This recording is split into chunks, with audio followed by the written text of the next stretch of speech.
A tempestade caía como se o céu tivesse decidido desabar sobre a fazenda. O coronel Augusto caminhava entre os estábulos, verificando portas, trancas e animais, tentando ignorar a sensação estranha que acompanhava aquela noite.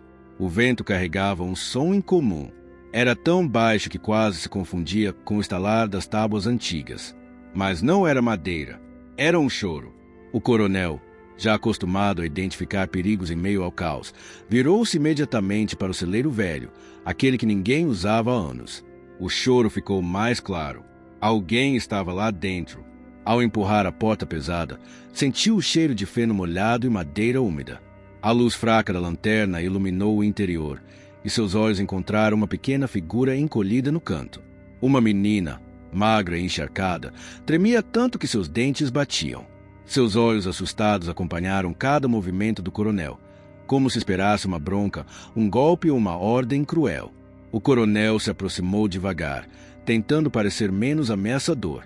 Era difícil para um homem acostumado a ser rígido e imponente, mas a criança parecia prestes a desmaiar. Ela recuou, abraçando um saco velho com toda a força, como se aquele objeto fosse tudo que lhe restava no mundo. O coronel tirou o casaco grosso e colocou sobre os ombros dela. A menina hesitou, mas o calor venceu o medo. Suas lágrimas caíram silenciosas, misturando-se com a chuva. Quando ele perguntou seu nome, nada veio. Apenas soluços curtos, desesperados, que revelavam dias, talvez semanas, de fuga e sofrimento.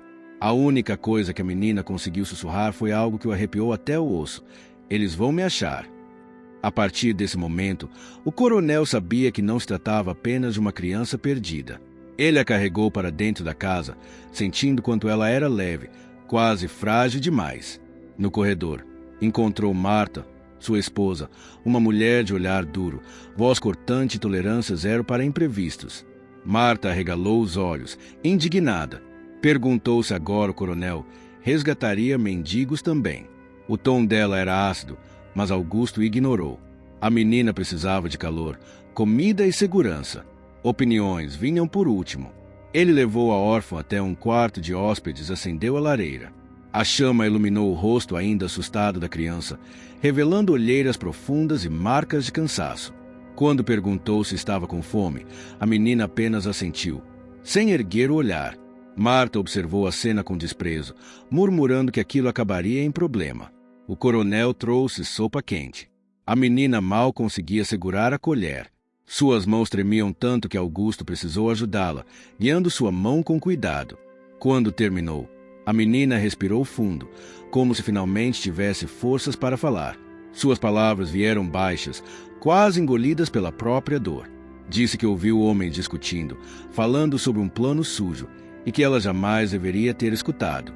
Disse que eles prometeram que ninguém sentiria falta dela. O coronel sentiu a raiva crescer, quente e feroz. Quem tentaria matar uma criança indefesa?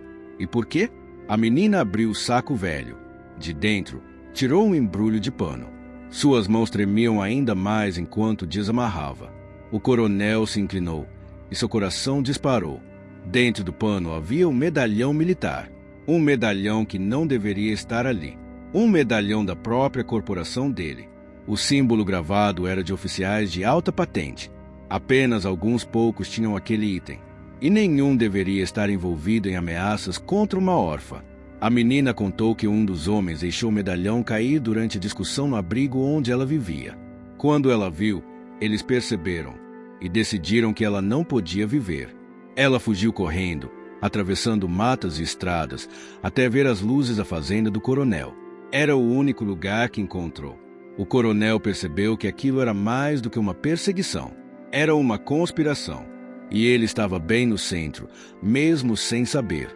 Antes que pudesse fazer qualquer pergunta, passos pesados ecoaram no corredor. Alguém entrou sem bater. O som da porta batendo na parede fez a menina encolher. Era um soldado da tropa do coronel, encharcado pela chuva. Seu rosto estava tenso, seus olhos nervosos. O soldado disse que precisava falar com o coronel urgentemente. Quando viu a menina, ficou rígido, como se a presença dela explicasse tudo. O coronel ordenou que explicasse. O soldado hesitou, olhando de relance pelo corredor para garantir que ninguém mais escutava. Com voz trêmula, confessou que havia oficiais corruptos usando o abrigo como fachada para tráfico de informações militares. A menina presenciou uma entrega ilegal e, ao vê-la, os homens decidiram eliminá-la. O coronel sentiu a ira subir.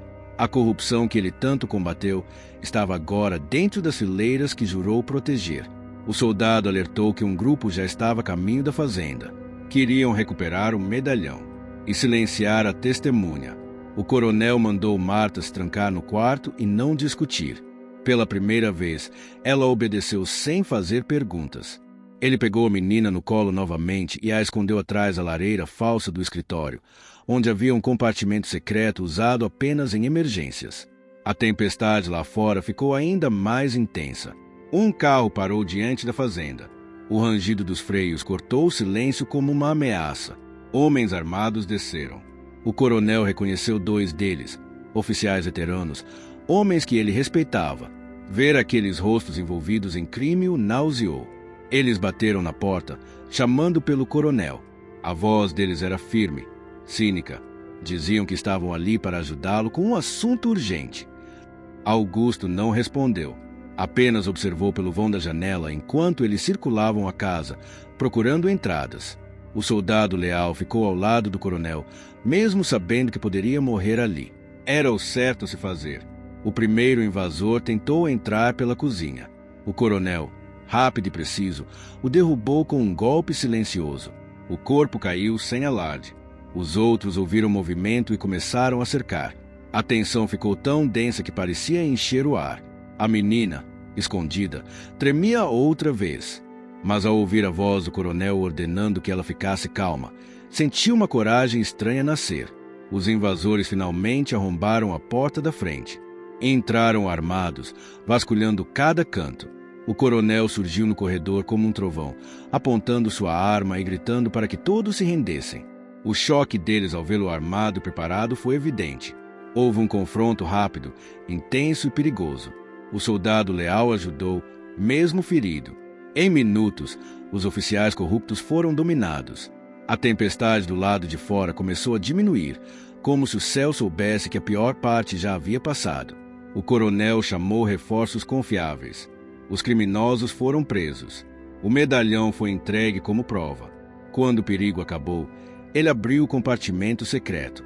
A menina pulou em seus braços, soluçando de alívio. O coronel assegurou com firmeza, sentindo o peso da responsabilidade e da coincidência que a vida lhe trouxe. Marta apareceu, desta vez sem críticas. Olhou para a menina, depois para o coronel, e finalmente entendeu que aquela criança tinha mudado o destino deles. Ao amanhecer, a menina já estava alimentada, aquecida e protegida. Era como se a fazenda tivesse ganhado um novo coração. O coronel decidiu que ela não voltaria para nenhum abrigo. Não enquanto ele respirasse. Ele prometeu protegê-la. Prometeu ajudá-la a reconstruir sua vida. Prometeu dar a ela tudo o que tentaram tirar. A menina sorriu pela primeira vez. Um sorriso tímido, mas verdadeiro.